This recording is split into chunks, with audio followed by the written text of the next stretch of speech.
Atje ka bërë jetën time akademike, profesionale, si edhe jetën time private. Tani kjo pse kthehem në Shqipëri edhe pse kthehem sot, është e thjesht. Dohet të thoya që vendi është në një moment decisiv.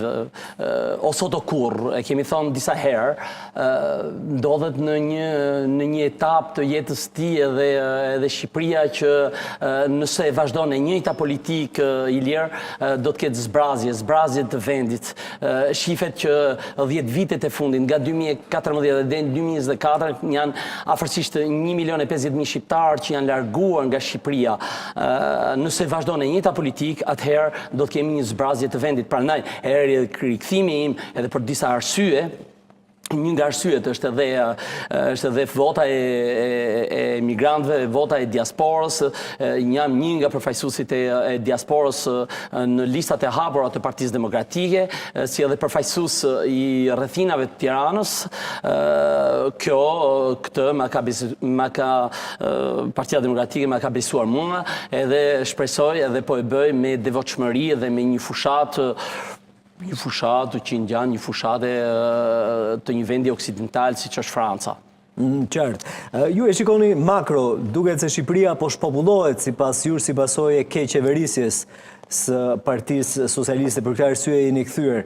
Po nëse do të fokusohemi paksa tek komuniteti ku ju kandidoni, për çfarë ka nevojë ato? Po ndiqnim pak më parë edhe pamjet ku ju gjatë këtyre ditëve keni qenë në terren edhe keni takuar pothuajse të gjithë të njohur edhe të panjohur, duke qenë se i përkisni zonës apo jo? Po, fushata ka qenë një fushatë shumë intensive, edhe zonat të cilat unë mbuloj, që janë zonat e mbi Tiranës, pavarësisht se votohem në të gjithë qarkun e Tiranës, në 6 bashkitë kryesore, 6 bashkitë e Tiranës, zona është dega 12 dhe 15, kështu i kemi ndane të Partisë Demokratike, janë 8 ish komuna të mbi Tiranës, fillon nga Farka, Bërzhita, Kraba, Baldushku, por edhe Vaqarri, Peza, Ndroqi, që janë si edhe Bërzhita, që janë pjesë e imja si përgjegjësi politike. Por jo vetëm, se unë kam bërë fushat edhe në Tiranë, pritshmëria e këtyre njerëzve është e madhe. Kam pas takime pa fund gjatë këtyre ditëve, gjatë këtyre 2 muaj fushat që kam bërë, po do të theksoja 2 problematika. Mungesa e investimeve gjatë këtyre 12 viteve në zonat si të mbuloj, po edhe në Tiranë, duke u larguar qendrës Tiranës, si dhe problemet që kanë me pronën. Këto janë 2 problemet kryesore. Të marrim me radhë, kur thoni mungesë investimesh, e keni fjalën për infrastrukturë? Po, është infrastruktura që ndodhet në rrethinat e Tiranës, është pothuajse nuk ka pasur asnjë investim. Mbetet po ajo që ka bërë Partia Demokratike nga 2005 deri në 2013. Ju kujtoj që në 2005-2013 Partia Demokratike ka bërë afërsisht 11.000 kilometra rrugë, nga të cilat 2.500 ishin infrastrukturë lokale, infrastrukturë në zonat malore dhe në fshatrat e Shqipërisë, që përpara nuk ka pas pothuajse asnjë infrastrukturë. Sot, 12 vite më mbrapa të pushtetit të rilindjes, nuk ka vënë dorë asnjëri. Po asnjëri, po ju them. Jo vetëm kaq, po ka regres, ka prishje, ka kthim mbrapa, po të shikojmë edhe imazhet të cilët unë dhe stafi im i kemi filmuar, është me gjithmonë për të ardhur keq. 12 vite të pushtetit të Partisë Socialiste kanë krijuar të njëjtin pesimizëm, represion dhe varfëri sa 45 vite komunizëm. Ju betohen për këtë. Unë e kam pa në përfshatra, të cilat jo vetëm që nuk kanë as ujë, po drita shumë pak, as kanalizime, Për cilat fshatra e keni fjalë? As infrastrukturë. Fshatra që janë shumë afër Tiranës.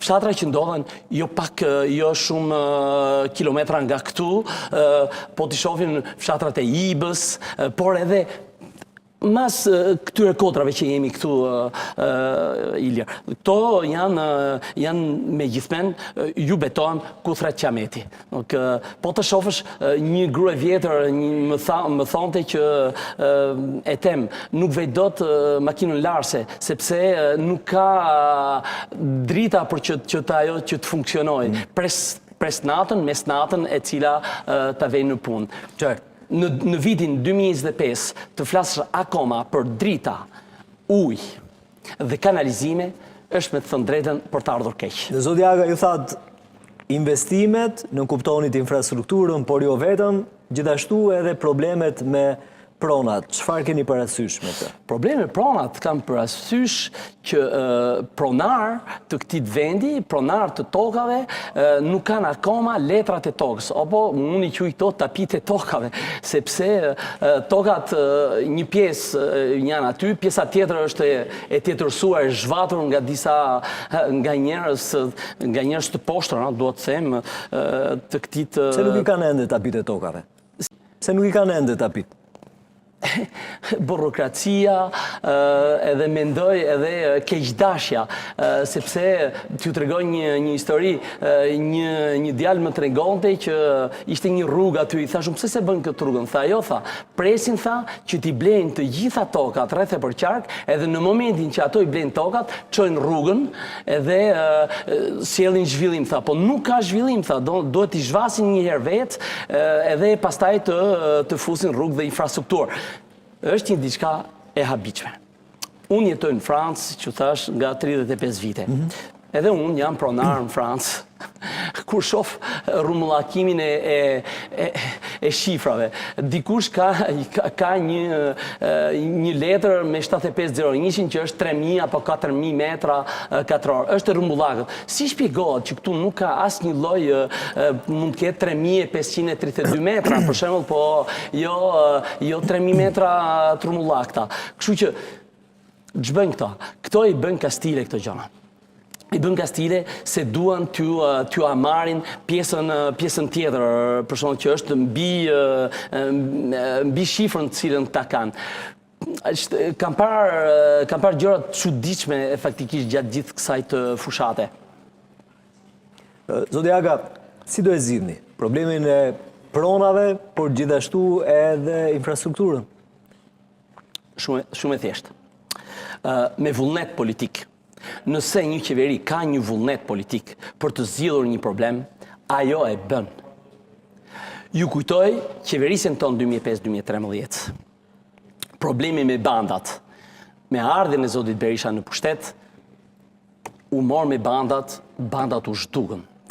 Me ardhjen e zotit Berisha në pushtet 2005-2013, u rrit edhe investimet në infrastrukturë.